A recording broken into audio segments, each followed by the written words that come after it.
Hello दोस्तों, मेरा नाम उत्कर्ष पांडे। इजी स्टडी में आपका फिर से स्वागत है। तो आज हम लोग देखेंगे वैदिक सभ्यता। हम लोग हिस्ट्री का पूरा सीरीज़ लेके चल रहे हैं। जैसे आप किसी मूवी का सीरीज़ देखते हो तो कितना मज़ा आता है, वैसे पूरा भारत देश का इतिहास का सीरीज़ लेके चल रहे हैं हम लोग। सबसे पहले सिंधु घाटी सभ्यता आया था। सबसे पुराना देश का हमारा सभ्यता जो है वो सिंधु घाटी सभ्यता है, इंडस वैली सिविलाइजेशन, जो हम लोग पढ़ा चुके हैं आपको।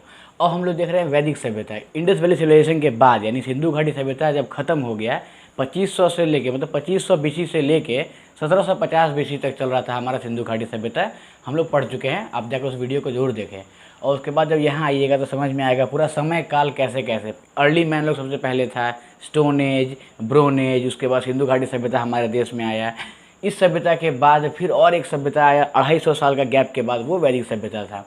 मतलब कि 2500 बीसी से लेकर 1750 बीसी तक। बढ़िया से आप यहाँ पे लिख दे रहा है, आप देख लीजिए, ठीक है। यहाँ में लिख दे रहा है, ठीक है।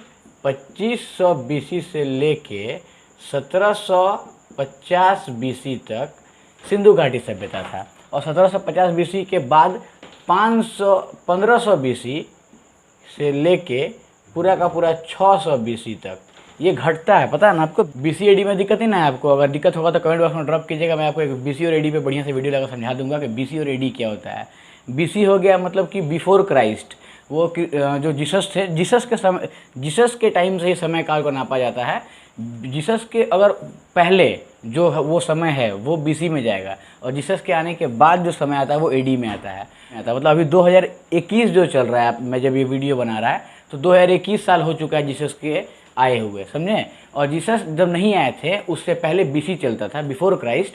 तो 2500 से लेकर 1750, यानी कि जीसस अभी दुनिया में नहीं आए थे तब ये सिंधु घाटी सभ्यता था। यानी कि जीसस के आने से 2500 साल पुराना ये सिंधु घाटी सभ्यता था। और सिंधु घाटी सभ्यता 2500 से लेकर 1750 साल पुराना रहा है। और उसके बाद जीसस के आने से 1500 साल पहले, यानी 1500 बीसी से लेकर 600 बीसी तक ये वैदिक कल्चर चलता रहा, वैदिक सभ्यता चलता रहा। तो मैंने थोड़ा सा आपको बेसिकली समझाया पहले कि वैदिक सभ्यता कब से कब तक था, कब से कब तक चल रहा था।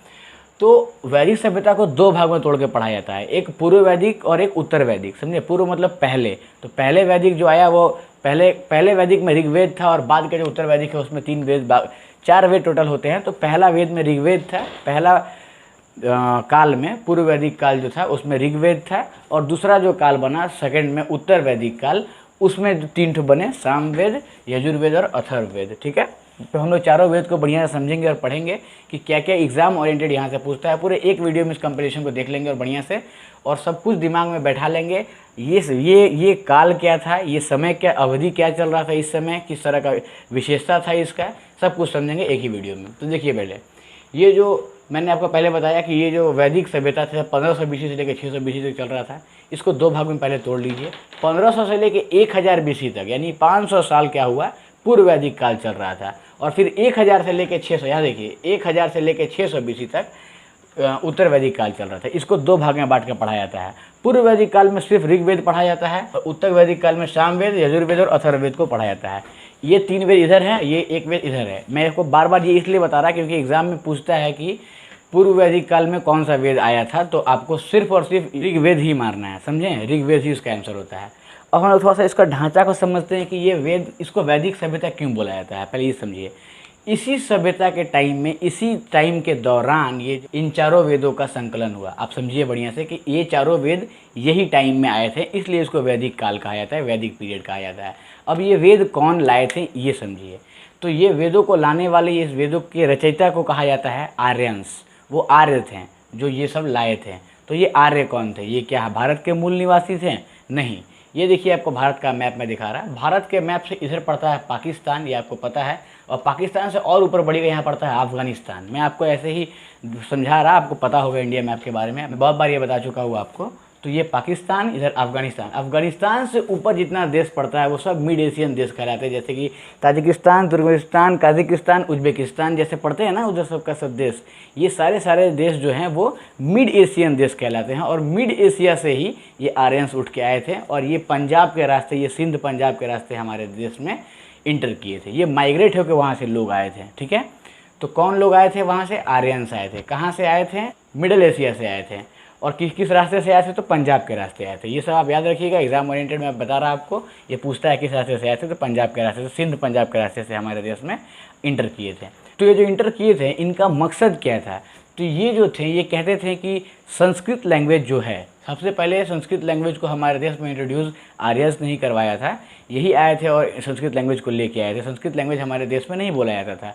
ये लोग संस्कृत लैंग्वेज को लेके आए और यहाँ के लोगों को संस्कृत नहीं आता था, तो यहाँ के लोगों को निम्न लोग कहें ये लोग, क्योंकि संस्कृत हमें नहीं आता। मतलब कि भाषा के आधार पे, लिंग्विस्टिक आधार पे वो लोग अपने आप को श्रेष्ठ बोलते थे, क्योंकि उनको संस्कृत आता था। और संस्कृत जो है वो देव भाषा है, देवों की भाषा है संस्कृत, इसलिए वो लोग अपने आप को देव भाषा जानने के वजह से अपने आप को श्रेष्ठ मानते थे। और वो पूरा का पूरा ये जो आपको भारत दिख रहा है, इसमें इसका प्रचार प्रसार करने में लग गए कि संस्कृत चारों तरफ फैल जाए।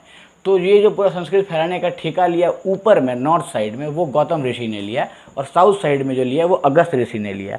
ये भी क्वेश्चन पूछता है कभी कभी, अगस्त ऋषि से क्वेश्चन पूछता है कि दक्षिण भारत के क्षेत्र में प्रचार प्रसार से संस्कृत का करने के लिए किसको ये दायित्व मिला था? तो वो अगस्त ऋषि को मिला था। और उत्तर में मैंने आपको बता दिया गौतम ऋषि को मिला था। समझ गए? तो ये जो गौतम ऋषि और अगस्त ऋषि ये जो काम कर रहे थे, या फिर ये जो आए थे आर्यंस, और ये जो बोल रहे थे कि संस्कृत यहाँ पे इंट्रोड्यूस किया जाए, यहाँ पे सबको संस्कृत बोलना चाहिए, संस्कृत बहुत बड़ा लैंग्वेज है, बड़ा महान लैंग्वेज है। तो अगर यहाँ के लोग पहले भी तो कुछ भाषा बात करते होंगे कि उनके पास कोई लैंग्वेज ही नहीं था, ऐसा तो था नहीं, यहाँ लैंग्वेज तो था ही कुछ ना कुछ। तो जो यहाँ लैंग्वेज था, अब नया आदमी आकर बोलेगा कि मैं आपको एक नया लैंग्वेज सिखा देता हूँ, तो आप सीखिएगा? नहीं सीखिएगा, आपको फ़ायदा नहीं है तो क्यों सीखिएगा? अगर मैं आपको बोलता हूँ कि चलो मैं आपको इजराइल का भाषा सिखा देता हूँ, इजराइल का भाषा आपको पता है क्या है? कितने आदमी को पता है इजराइल का भाषा? कमेंट कीजिए। इजराइल का भाषा होता है हिब्रू, समझे? तो हिब्रू भाषा में आपको सिखाऊंगा, सीखिएगा? आप नहीं सीखिए, कोई काम ही नहीं है आपको, नहीं सीखिएगा।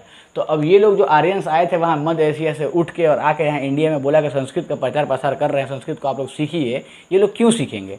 ये लोग सीखने से मना कर दिए। और इस एरिया में कहीं छोटा छोटा, पहले भी तो यहाँ पे किला बना के लोग रहता ही था, कुछ लोग होंगे, कोई सभ्यता नहीं था इतने सालों से, 250 साल, मतलब कि सिंधु घाटी सभ्यता खत्म होने के बाद और वैदिक कल्चर आने से पहले ये जो बीच का समय था 250 साल, ये यहाँ इस समय कोई सभ्यता नहीं थी। क्योंकि साइंस वगैरह उस समय होता तो थोड़ा जल्दी पॉसिबल था, लेकिन उस समय कुछ नहीं था, कोई टेक्नोलॉजी नहीं थी। पूरा का पूरा एक सभ्यता खत्म हुआ तो फिर दूसरा सभ्यता बनने में 250 साल का बीच में गैप लग गया। तो समझ पा रहे हैं मैं क्या बोल रहा? तो जो गैप लग गया, तो लेकिन इस समय इस भारत में कोई ना कोई तो लोग रहते थे, कुछ राजा थे, कुछ छोटा छोटा किला बना के रहते थे। तो जो बीच में लोग थे यहाँ पे मध्य भारत में, समझिए तो 10 राजा एक साथ मिल के, 10 जगह का राजा, 10 प्रोविंस का राजा समझ लीजिए, मिल के इन आर्यों को भगाने का चक्कर में इनसे युद्ध किया कि ये आर्य आए हैं जबरदस्ती आके संस्कृत थोप रहे हैं हम पे, तो इनको मार के भगाया जाए। लेकिन आर्य में इतना शौर्य था, और आर्य का जो एक कबीला था, कबीला समझते हैं क्या होता है? कबीला का डिफिनेशन होता है कि लोग जो हैं, जनसंख्या जो है, उसमें से कुछ जनसंख्या बाहर निकल के वॉरियर्स का प्रैक्टिस करके वॉरियर्स बनते हैं, उन्हें कबीला कहा जाता है। युद्ध करने के लिए वो लोग होते हैं। तो ये जो आर्यंस का कबीला था उसका नाम भरत था। वो जो भरत कबीला था, जैसे हर रेजिमेंट का, हर कबीला का नाम होता है। अभी भी हमारे देश में देखेंगे आप तो बिहार रेजिमेंट है, सिख रेजिमेंट है, राजपूत रेजिमेंट है, रेजिमेंट्स का नाम होता है। तो ये भी जो कबीला, रेजिमेंट मतलब कबीला एक तरह समझ लीजिए आप, तो रेजिमेंट्स का नाम होता है, कबीले का नाम। तो उस समय भी कबीला का नाम हुआ करता था। तो वो जो कबीला था भारत कबीला, वो बहुत स्ट्रांग कबीला था, और वो अकेले ही, भारत कबीला अकेले ही ये 10 राजा को हरा के अपना वर्चस्व कायम किया और पूरा का पूरा भारत देश पे छा गया। उस समय से आर्यंस का राज आ गया और पूरा का पूरा आर्यंस हमारे देश में फैल गए। ऊपर गौतम ऋषि संस्कृति अपना प्रचार कर ही रहे थे, नीचे अगस्त ऋषि कर रहे थे, और पूरा का पूरा ऐसे ही करके इन्होंने भारत पे अपना वैदिक कल्चर का प्रचार प्रसार होने लगा। समझ गए आप कि ये लोग कैसे आए, कहाँ से आए और कैसे एंट्री किए और कैसे यहाँ पे भारत में पूरा का पूरा वैदिक कल्चर बना, वैदिक कल्चर चला, और संस्कृत कैसे इंट्रोड्यूस हुआ हम लोग से, ये सब आप समझ गए। अब देखते हैं कि इस समय में 4 जो वेद बने, इनसे इंपॉर्टेंट क्वेश्चन क्या बनते हैं, क्योंकि हम कहानी भी समझेंगे और क्वेश्चन भी समझेंगे। तो ऋग्वेद सबसे पहला वेद है जो हम लोग सिर्फ पूर्व वैदिक काल में पढ़ते हैं, इसमें नहीं पढ़ेंगे। उत्तर वैदिक काल सेकंड पार्ट हो जाता है, ये ऋग्वैदिक काल फर्स्ट पार्ट है। तो ऋग्वैदिक काल जो कि है 1500 से लेके 1000 BC के बीच में, उस समय सिर्फ और सिर्फ ऋग्वेद लिखा गया था। इसका इंपॉर्टेंट क्वेश्चन क्या बनता है कि सबसे पहला वेद कौन सा होता है? तो ऋग्वेद। देखिए पहला ही, सबसे प्रथम वेद तो ये है ऋग्वेद। दूसरा क्या है कि संकलन, मतलब कि इसका रचयिता कौन थे? तो वो कौन थे? तो देख लीजिए वेद व्यास जी थे।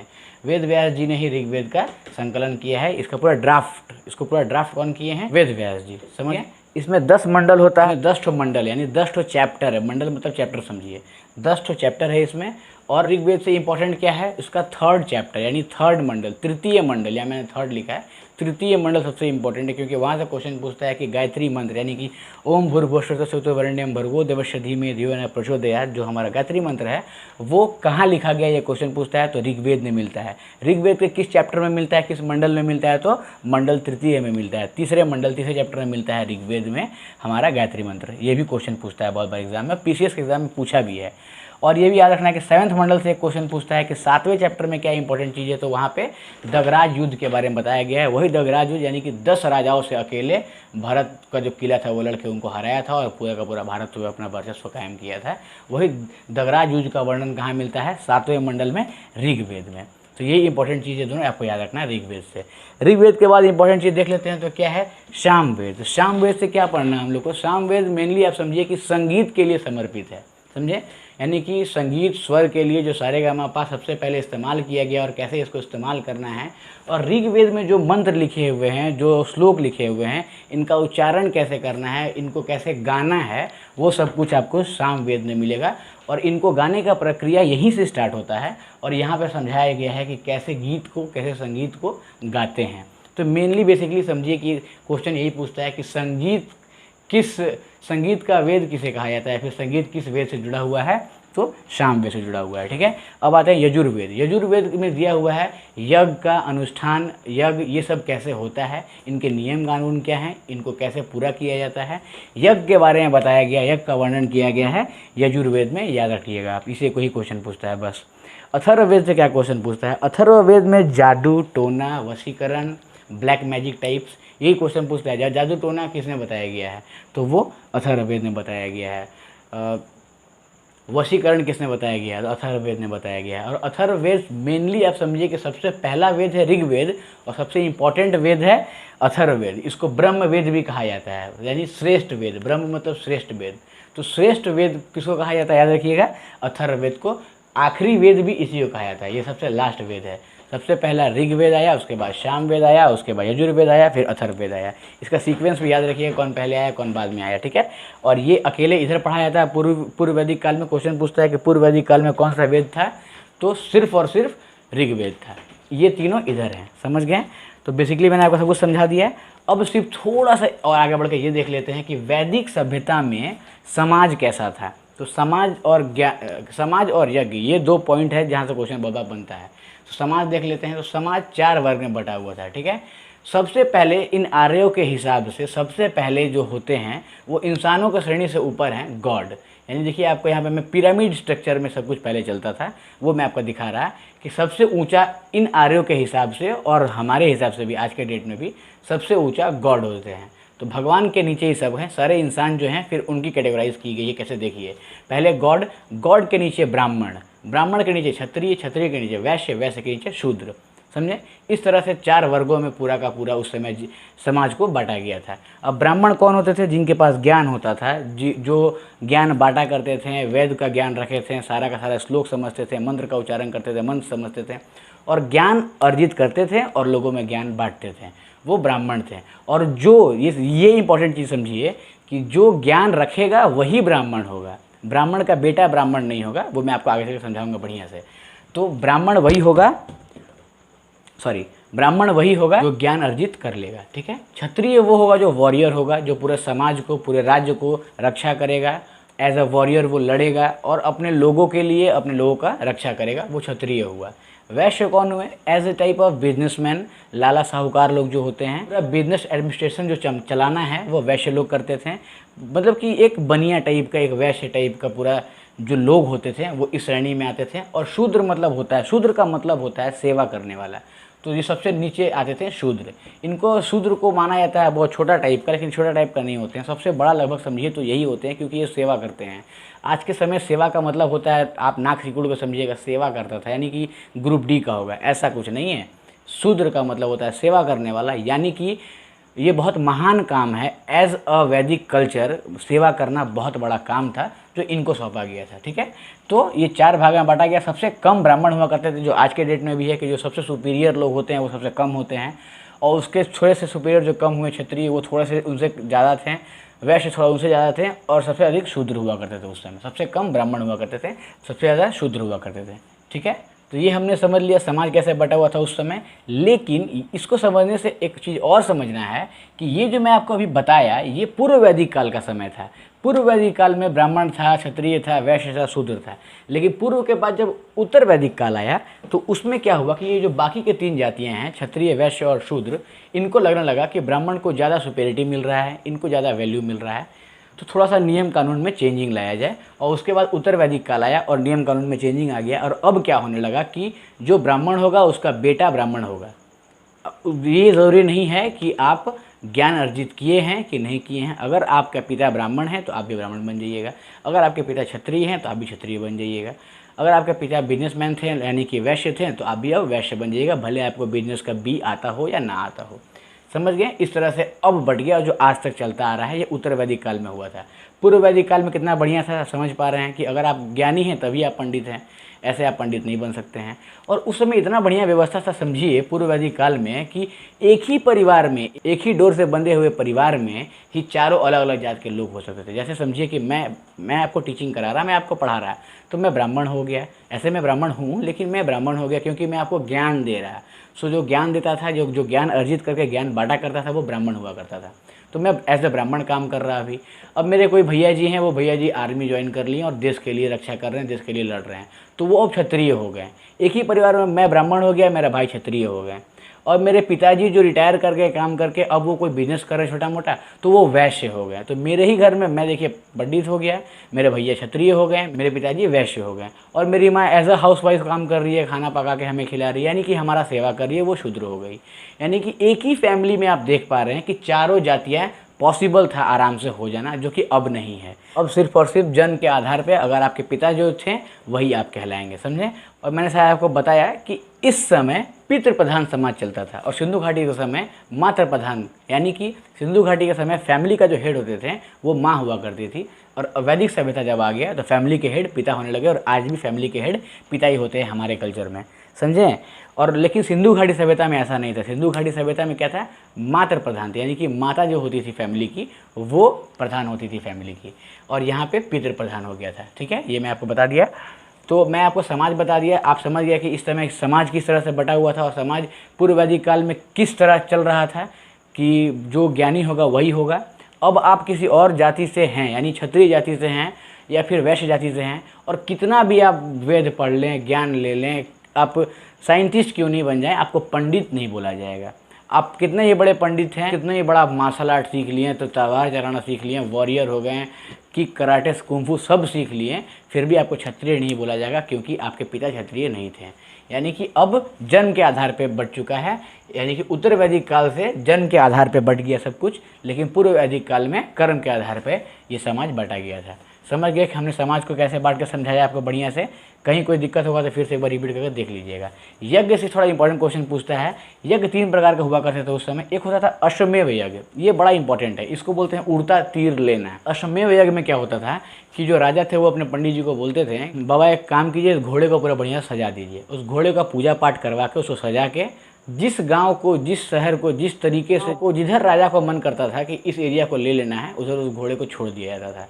वो घोड़ा अगर माना जाता था कि उस गांव को पार करके चला गया तो वो गांव इस राजा का हो जाएगा, जो भी गांव वो पार करके चला गया। अगर आपको उस अपने गांव को नहीं हारना है तो उस घोड़े को रुकवाइए, और फिर जो घोड़े के पीछे सैनिक भी जाते थे उन सैनिकों को हरा के भेजिए। मतलब कि ज़बरदस्ती उड़ता तीर दे देना सबको, कि हाँ ज़बरदस्ती का गुंडाई करना, ये वाला अश्वमेव यज्ञ कहलाता था। कि ज़बरदस्ती एक घोड़ा का पूजा पाठ करवा के किसी और के एरिया में भेज दिया जाता था और उस जगह को हथियाने का कोशिश किया जाता था। ये अश्वमेव यज्ञ होता था। ये अब नहीं होता है। ये देखिए वाजपेयी यज्ञ, ये क्या होता था, ये अभी भी हमारे देश में होता है। 26 जनवरी को या 15 अगस्त को आप जानते हैं कि जो देश के राजा होते हैं, वाजपेयी यज्ञ उस समय भी जो राजा हुआ करते थे वो अपने वर्चस्व को बताने के लिए, दिखाने के लिए, शौर्य को दिखाने के लिए एक प्रदर्शन करवाते थे। अभी भी आप 26 जनवरी में देखिएगा तो तोप आते हैं, झांकियाँ आते हैं, परेड होता है, ये सब कुछ बढ़िया से व्यवस्था करके किया जाता है, पूरा सुव्यवस्थित किया जाता है, देखेंगे आप। तो इसी तरह का व्यवस्था जो हुआ करता था, राजा के द्वारा अपना शौर्य दिखाया जाता था कि ये चीज़ मेरे पास है, इस तरह से पूरा मैनेजमेंट चलाएंगे हम, इस तरह से मेरा वर्चस्व है, वो वाजपेयी यज्ञ कहलाता था। उस समय ये चलता था, अभी भी ये इस तरह से चलता है, समझे? वाजपेयी यज्ञ किस तरह का होता है मैं आपको बता दिया। अश्वमेध यज्ञ किस तरह से हमें बता दिया कि घोड़ा को भेजा जाता था यज्ञ करा के पूजा करके। वाजपेयी यज्ञ समझ गए आप कि राजा करवाता था अपना शौर्य दिखाने के लिए। तीसरा बचा राजश्रेय यज्ञ, ये भी समझिए। राजश्रेय यज्ञ क्या होता है, जब राजा शपथ लेता था तो पूरा वर्चस्व के साथ शपथ लिया करता था। जैसे बाहुबली मूवी में आप देखे होंगे, अमरेंद्र बाहुबली यानी मैं, ऐसे डायलॉग मारता है ना, वो वाला जो सीन मूवी में हो रहा है, उस समय उस फिल्म में राजा जी शपथ ले रहे हैं, मतलब कि वहाँ पे शपथ समारोह हो रहा है, राजा जी का शपथ लेने का समय है वो। तो राजा जी जिस तरह से शपथ ले रहे हैं, पूरा व्यवस्था करके एकदम देखते हैं आप, ढम ढम ढम मारता है, डमरू बजते रहता है, पूरा हाथी वाथी रहता है, देखिए ना।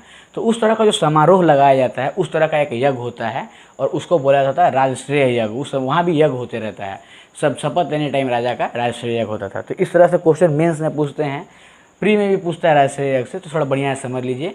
मैं आपको यज्ञ समझा दिया और समाज समझा दिया, पूरा का पूरा वैदिक काल में आपको समझाने की कोशिश की है शॉर्टकट में कि कैसे आर्यंस आए। ये वैदिक काल का बनाने वाले वैदिक काल को कौन थे, जो आर्यंस थे। आर्यंस कैसे मिड एशिया से आए, ताजिकिस्तान, तुर्कमेनिस्तान, काजिकिस्तान, उज्बेकिस्तान जिधर पड़ता है, यानी अफगानिस्तान से ऊपर वाला क्षेत्र, उधर से कैसे आए वो लोग, और ये सिंध के रास्ते हमारे देश में घुसे और गौतम ऋषि को ठेका मिला, यानी कि गौतम ऋषि का दायित्व था कि ये इधर नॉर्थ के साइड में इंडिया का अपना संस्कृत का प्रचार करें। और संस्कृत जिनको नहीं आता था उनको वो लोग निम्न या फिर अनार्य कहते थे, मतलब कि आर्य नहीं अनार्य। संस्कृत को वो अपना बेस और उनको संस्कृत आता है इसलिए वो अपने आप को सुपीरियर बोलते थे। ये आपको मैंने समझाया कैसे, और फिर ये कैसे बटा है समय काल मैंने आपको समझा दिया। और ऋग्वेद जो चारों वेद होते हैं, ऋग्वेद पूर्व वैदिक काल में आता है, वहाँ से क्या क्या इंपॉर्टेंट चीज़ था। 10 मंडल होते हैं, गायत्री मंत्र वहाँ से है। यहाँ से मैंने समझाया सामवेद से संगीत का मंत्र है, यजुर्वेद यज्ञ का इसमें बताया गया सब कुछ, और अथर्ववेद में ब्लैक मैजिक या जादू टोटका जो भी होता है वो सबसे बताया गया है। और मैंने यहाँ समाज में कैसे वर्ग उस समय बांटे गए थे वो बता दिए हैं आपको, ब्राह्मण, क्षत्रिय, वैश्य और शूद्र, और यज्ञ के क्या इंपॉर्टेंट होते थे, कैसे कैसे वो था, वो सब मैंने आपको बता दिया। वैदिक काल यही है, यहीं से क्वेश्चन पूछता है, ऋग्वेद से यहीं से क्वेश्चन पूछता है। थोड़ा डेप्थ में जाके आप समझ सकते हैं। अगर आप कमेंट करेंगे कि इसको थोड़ा डेप्थ में समझाइए, तो मैं चारों ऋग्वेद, रामवेद, यजुर्वेद और अथर्ववेद चारों को मैं बढ़िया से आपको समझाऊंगा अगर आप कमेंट करते तो। लेकिन इतना प्री के लिए इतना काफ़ी है। अपकमिंग एग्जाम जो भी आपका आ रहा है अभी, एसएससी का एग्जाम है, असम राइफल का, यहाँ से क्वेश्चन अगर बनता है तो यहीं से क्वेश्चन बनता है। सिंपली यहाँ से पूछ देगा उठा के कि गायत्री मंत्र कहाँ है, तो 3rd मंडल में है, ऋग्वेद में। सिंपली पूछ देगा जादू टोटका वाला वेद कौन सा है, सिंपली आप मार दीजिएगा अथर्ववेद। सिंपली आपसे पूछ देगा संगीत किस किस वेद से जुड़ा हुआ है, तो सामवेद। ऐसे करके क्वेश्चन पूछता है, ठीक है। मैंने आपको बता दिया स्ट्रक्चरली कि कैसे कैसे क्या क्या हुआ था, कैसे वो आए थे, ठीक है। आशा करते हैं सब कुछ आपको समझ में आया होगा। अगर समझ में नहीं आया तो फिर से वीडियो को एक बार रिपीट करके देखें, सब कुछ आपको बिल्कुल समझ में आ जाएगा। फिर मिलते हैं हमारे नेक्स्ट वीडियो में, तब तक के लिए जय हिंद, जय भारत।